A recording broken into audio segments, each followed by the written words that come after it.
Hey everybody, Joe at Bumbling Acres. I hope y'all are doing well. I am on my way home, and as I've said before, you'll see some videos of me driving from my corporate job home to my homestead. This is going to be called Coronavirus Round 2 Discussion. Because there's been a lot of, the coronavirus has been in the news, and I don't want to minimize the deaths that occur as a result, or the deaths that have occurred.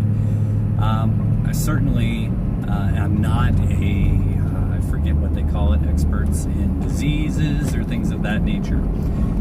Obviously, this is not, I'm not a doctor, this is not medical advice, nor would I give medical advice. So, but I do feel there's an important consideration we need to take into fact. What, as homesteaders, does the coronavirus and its impact tell us? I think it's important as homesteaders and as those who are trying to really not just isolationist, that we are truly looking at the society around us and looking at how unhealthy that society is and how unhealthy we have become as a society. We have a tendency to just look at, oh my Lord, the society, all those people around us, look how unhealthy they are with their fast food and their, their luxuries, yet they can't, yet they don't provide themselves with healthy nutrition and valuable food and things of that nature. And those are valid critiques, absolutely valid critiques. But let me share an honest reflection from the Homesteaders of America conference this year. I loved it. I loved being there. I loved getting to interact with so many who were looking at homesteading, getting into homesteading, and so many of the hosts. We're really looking forward to going to the conference this year, especially being one where we will have our new little baby with us at the time. Hopefully we'll be sleeping a lot, so we'll be able to go. But, there were a whole lot of people at the Homesteaders Conference drinking nasty diet soda. Nasty diet soda. Eating incredibly unhealthy processed food. Now, once again, many of us who came from out of states, we didn't have the luxury of having our own food, or we couldn't bring our own kitchens with us, so some of that is what it is. But the reality is, I think of a lot of us within our community look at homesteading and being a homesteader as merely I raise some chickens, or merely I have a garden, or something of that nature. And while that is fair, it doesn't make us any different if that's all we do.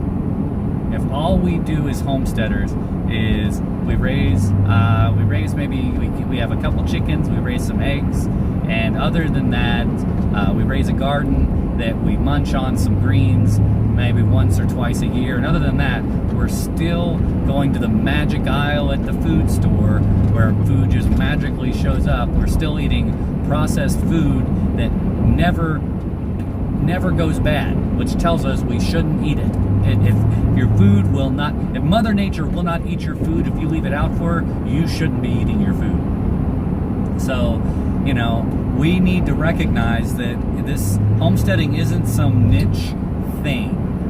Homesteading is an attempt upon which to get back to a more basic, healthy style of living. And it is directly impacting the earth around us, and it is forming a healthy relationship with our food, with our land, and with our community. That, to me, is what homesteading is. That's why I am a homesteader. It is not because I want to have some badge of honor with which I get to wear around all my corporate friends who eat at nice restaurants.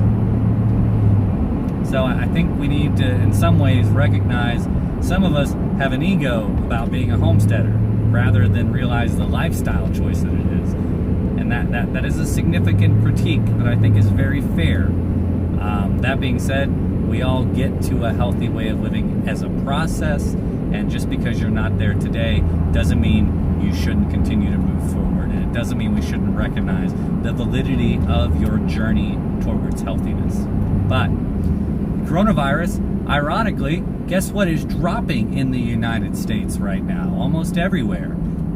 Flu cases are dropping as a result of the coronavirus. Now, obviously, it's not because the coronavirus is targeting the flu. It's because people are finally washing their freaking hands. The fact that we needed a disease or an illness that is killing people to get back to basic levels of hygiene tells us as a society we are foolish. We have to be reminded of the importance of sanitary living. Now, I'm kind of getting up on the soapbox, so forgive me. Another thing that I believe the coronavirus illustrates for us, that we as a people are weak. Our immune systems are weak. Those who have died from the coronavirus, and this follows those who have died from the flu generally, other than small children, which have a weaker immune system, which tell us about how we are preparing our small children. Are we building them strong with an immune system? Some of it can be handled, some of it can't. Some of it's not a result of unpoor living, but the fact that you have a child who gets the flu, and sadly they have a weakened immune system. Of course, we've also lived in a society that has, up until very recently, condemned breastfeeding, and that formula was the answer, when it is a miracle the way that a mother's body produces milk, and the way that her sampling or kissing of her babies and the fact of the contact with the baby on the mother actually encourages the mother to produce the antibodies that she's sampling from the baby. So literally that relationship of breastfeeding increases the immune system of the baby because the mother produces the antibodies that are there. That is incredible. And the fact that the first mother's milk that is produced, and this is true in animals, you can feed the colostrum to of goats, of cows, to other animals, and it's so packed full of nutrients that it will make you healthy. If you have pink eye, for example, you can take breast milk, put it in the eye, and pink eye will be eliminated. Like, that's the power of breast milk, especially that first colostrum, that important first mother's milk. But we as a society for a long time, no, we don't need that. We got formula. Formula's good.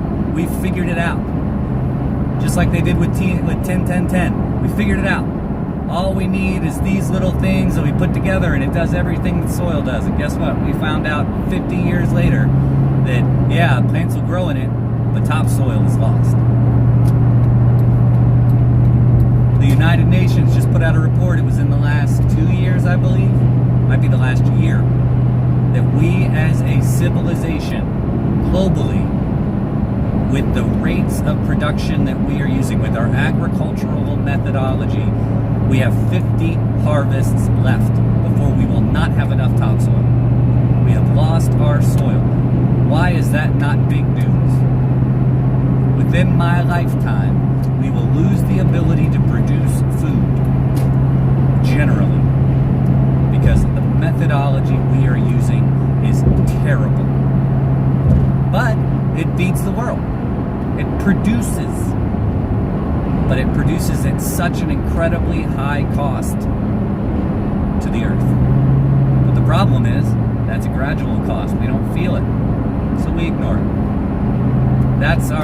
Those should be the testament of our times as a society. The coronavirus comes in, kills our weak, kills our old. We no longer have healthy sanitation methodology that we are utilizing to stay healthy. And our immune systems will become so weak that they are so easily compromised. That coronavirus, now we've got food issues because we're not producing enough food. And the answer is we need to have more government involvement in our farming. Did y'all see that they just put out an increased, this is being fought, but the efforts to fight salmonella because of our beef production methods is causing a great deal of resistant salmonella that's just killing people. Notice we're getting so many lettuce recalls. Give you a hint, it's not because the lettuce is growing salmonella, because a lot of these agricultural farms are around the CAFO facilities. So concentrated manure and crap from these cows that are just miserable lives. Or they have to bore, and I'm sorry, none of my videos are designed for children, by the way. I guess I'll go on and say that. None of my videos are designed for children. Children are welcome to watch them. I don't put up anything questionable. We don't target children, so we're in alignment with the YouTube thing. But, man, now we've got where we bore holes in the cows so that we can scrape out the corn that they can't digest. Makes them fat, though, so good Lord, got to get my prime rib. It's marbled as crap. Tastes like crap. This year, for the first time, we got a deer. Did the initial processing of it, sent it off to a butcher to do the regular processing. We got it back. Man, those steaks were incredible. Everyone who talks about deer being gamey, you're not preparing it right. A, and B, being you're just silly. I can't imagine. That was some of the best steaks. I can't wait to get home and have some more deer because it is good meat, but it doesn't have a whole lot of fat on it. So the flavor we're used to with all the super fat-filling steaks, you know, it doesn't have that same flavor because it's not chock full of fat. You can't be a fat reindeer and live long. Fat deer, excuse me, and live long. The few times I've gone out to a restaurant and ordered a steak since we've had the deer have been just not good. I haven't liked it. Prime rib used to be my favorite cut of meat. I haven't liked it. That's a testament to how good our food is, how good what we have is. We should be so proud to be homesteaders because we give the best. Our vegetables taste great. Our tomatoes are juicy, unlike these store-bought, plastic-tasting, no juices that just taste like sadness, disappointment, anger. I am so proud and happy to be a homesteader. I work around, I've got suits, I work for a living around a corporate environment, and I will walk through and gladly put on my muck boots when I get home, put on my jeans and go out to work, because it is wonderful. There is no greater reward than to be able to eat your labor, and it's much better quality. Man, nature's so abundant, you just honor her in the way that you go about your business, and she will reward you. She will teach you. She's a harsh teacher, as I've always said. She can be a little cruel with her lessons. But man, when you follow her instructions, she rewards you in spades. Sorry, I've gone on a tangent, so forgive me.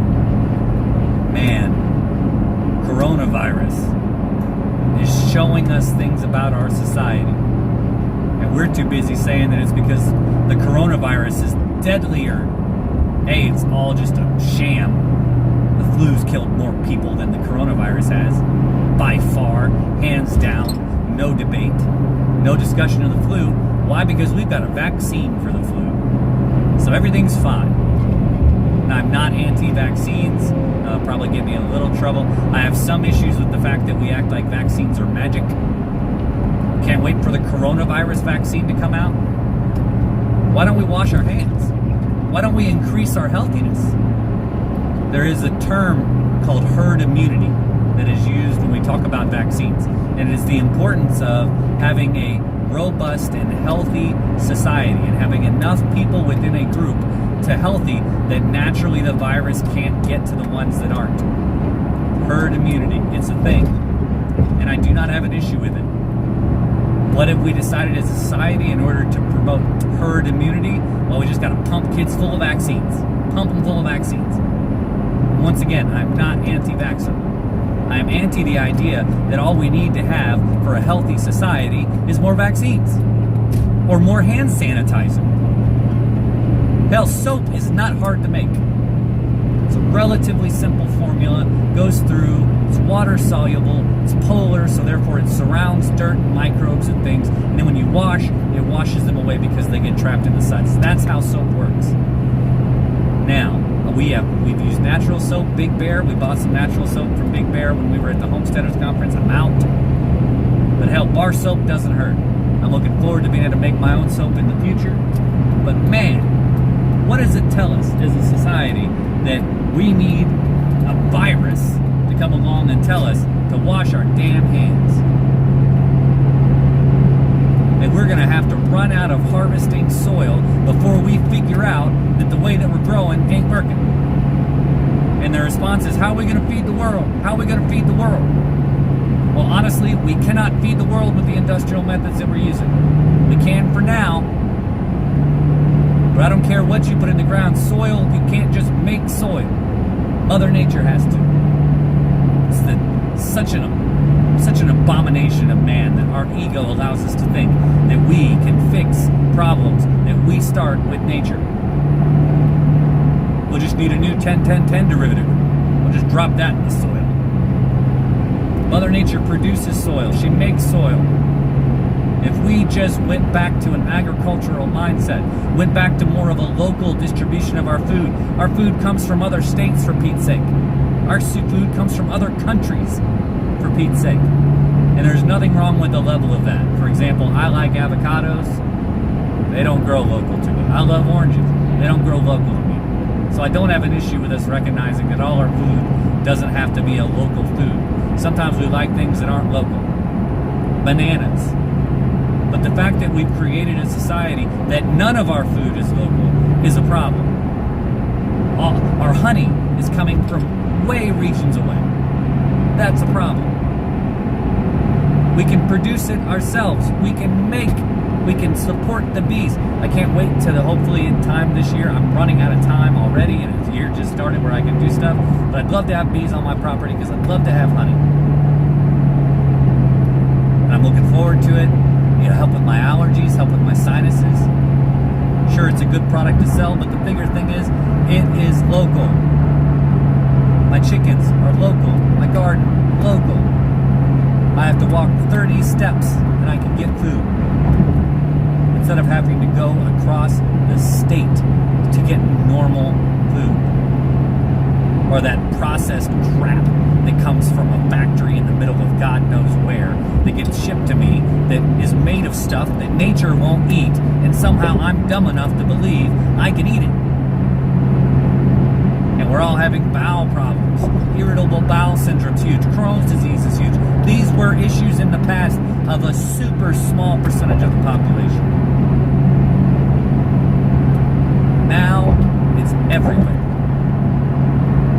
And it's not the people's fault who suddenly have it. They can't just will themselves through Crohn's disease. You can't will yourself through a peanut allergy. But the fact that as a society we aren't going, wow, why aren't we, this is unprecedented, the level of disease that we have. Why aren't we thinking about it? Why aren't we? Because, I mean, honestly, as a people, we are dumb. We believe, the reason that people didn't know the peanut allergy was it was prevalent then too, we just didn't know. No, it wasn't. It was not prevalent. If peanut allergy had been as prevalent as it is now, we'd have kids dying left and right.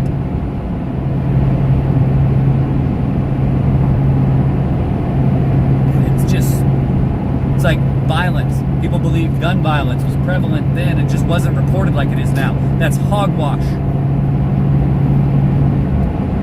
Gun violence is a testament to the society with which we live in now. It is a testament to the problems that exist within our society, and we're too busy calling it out like somehow it's new. And I'll be honest, we as homesteaders, we wring our hands at it. We go, oh, look at that society over there. But we're not talking about what it is about our society that people should do. Everyone should raise chickens. Why? Because it takes care of all your waste. Everyone should raise a pig if you can, because it takes care of your waste. And maybe everyone can't, but you know what? Everyone should be given their food slop. There should be a collection point. You can go, have a farmer pick it up, dump it into his pigs, have them eat it, recycle it back. Like, that is simple. And we can do that today. We've got PVC pipe. We've got the ability to run water forever distances away. Every homestead should have pigs. We are getting pigs. We don't have it yet, but we are getting pigs because it is the number one way to take care of mess on your homestead. You should still feed it regular food. You shouldn't just feed it crap. But the reality is one where it turns your food that you're not going to eat, your scraps, into bacon, into pork, into food. I mean, and it gets rid of it, so it's not there anymore. breaks it down into biodegrades it out, when it poops it out. And therefore, as long as you're rotating your pigs instead of letting them moonscape, it increases the world around you. You make soil. We are the opposite of the problem that's going on. We are creating soil. We are creating our food locally. Our carbon footprint is tiny. I drive a big truck. I have to go back and forth to work. And even with that carbon footprint having gotten so much larger, I know with the amount that we produce our own food, that we're producing our own soil, that we are producing a society within our world that is better for it. We're not countercultural. We're the only culture that's going to last. Every day I'm grateful to be a homesteader. It literally makes my life better. Like, I am passionate about it. Like, I love to talk about homesteading, even with a bunch of corporate people who have never planted a garden in their life. And I can talk about the benefits, because the benefits are huge. The physical benefits, the emotional benefits. My weekends, I don't get to lay around and do nothing. I get to go out into nature and work with my hands. This last weekend, I got to build a couple turkey habitats, because we got turkeys, and I'm putting up an enclosure. That was an all-day task, and you know what? I woke up, we did that Sunday. I woke up Monday real sore. Man, it was rewarding. Happier for it. I get the physical endorphins of working out. I don't go to the gym. I don't need to go to the gym. I got too many things to do on my farm. When I'm done building my enclosure, I get to build another one for my meat birds, which will be coming in at the beginning of April. When I'm done with that, I get to dig a trench coming through my yard so I can run my water evacuation system, so I can take the amount of overflow water that's being generated from my water catchment and put it into my pond. So I'll be able to have a full pond. And I can't wait for that. I can't wait to have my coworkers over. Not this year. I don't think my pond will be, my pond doesn't hold water right now. So I'm trying to hopefully put enough water in it, or I'm hoping just the force of the amount of water will help seal the issues that I have. If not, I'll just get some diatomaceous clay. I'll put the clay down and I'll seal the pond. But I'm going to have a great water source and a great recreational tool so that I can go jump in my pond when I'm tired and it's hot. Like that. Is that not a great life? We live a great life. We have so much to be happy about. We have so much to be proud of. We have so much to look at the world and go, this is what you should be. This is a good lifestyle. And you can do it. We can do it small scale. Keep a couple chickens. Everyone can keep a chicken. Eat its eggs. Get a good source of protein. Man, the eggs that your chickens lay are 1,000,000 times better than the crap eggs people are buying at the store. They're more nutritious, they're more filling, they have more what's called folic acid, which is very important for pregnant women. Your store-bought eggs are almost devoid of good supply. It's better than the other crap they're eating, but it certainly isn't good. My chickens lay good eggs that are great to eat. We've already started getting eggs from our turkeys. Turkeys have already started laying. We've had them for less than a week. Man, it is amazing. And I can't wait to get the enclosure fully set up. I'm going to put some pictures, and I'll let y'all see it. I put some pictures on our Facebook page, Bumbling Acres on Facebook. Our website, we're going to put some pictures up there. We're still working on a lot of that. Like, there is so much joy that comes from being a homesteader. Man. And we kind of allow ourselves, walking around. Why would people want to homestead? How do I convince people that homesteading is a good thing? Homesteading is a good thing. How do I convince people that chocolate tastes good? Like, unless you're allergic to chocolate, chocolate tastes good. There's all kinds of different chocolate. So, it's just good. This isn't like we're trying to convince people that sauerkraut is always good. Some people love sauerkraut. Not all people like sauerkraut. It's not like we're giving people a bowl of mayonnaise and expecting them to chew it and loft it up. Man, we should be excited. People should, and not just hearing us talk about homesteading and rolling their eyes, like, they should see the life that we live. So reminds me of when I was growing up. When you're growing up, you're in a church. They're talking about proselytizing as a church, going out into the community, talking to people. And most of the time, it is the most grudging task in the world. You walk up to someone, how's it going? Hey, would you like to hear about my Lord and Savior? Not the way you sound. You couldn't sell ice cream in the desert. Nobody would want any. Man, this is a joyous life. This is a good life. Man, corporate life sucks. And I'm very good at it. Very good at what I do. And I take a lot of pride in that. But make no mistake, I'd rather be home homesteading in a heartbeat. I think of what Joel Salatin said when he was talking. I've watched a number of his videos. I've seen him live at the homesteading conference. One of the things he talked about was, he goes around and he does a lot of talks. People see him in his suit, his nice clothes, and they're like, wow, bet you, how do you feel about farming? He's like, I'd rather be there in a heartbeat. He'd quit all this in a heartbeat and go back to farming. Because farming is where his passion is. Because farming is great. To have all these animals that you get to watch interact. To have all this life that just grows all around you. To have such a noticeable feeling and knowing of what abundance can be. That's homesteading. That's farming. Man, we have so much to be grateful for. And society is petrified of everything. And we're building resiliency. We're building power. We're building comfort. We're building... all of us, if you're doing the homesteading, you're lowering your footprint. You're not producing nearly as much crap waste that just goes off to a landfill somewhere. If people want to improve the environment, homestead. Hell, you can still drive your car. You can still do a lot of the things that you do. You won't be able to go on that vacation nearly as much, full-time homesteader. You've got animals, you've got a life, but that life is good. That life feeds you. That life literally feeds your mind, your brain, your stomach, your soul. On my way home, I can't wait to get home to my homestead.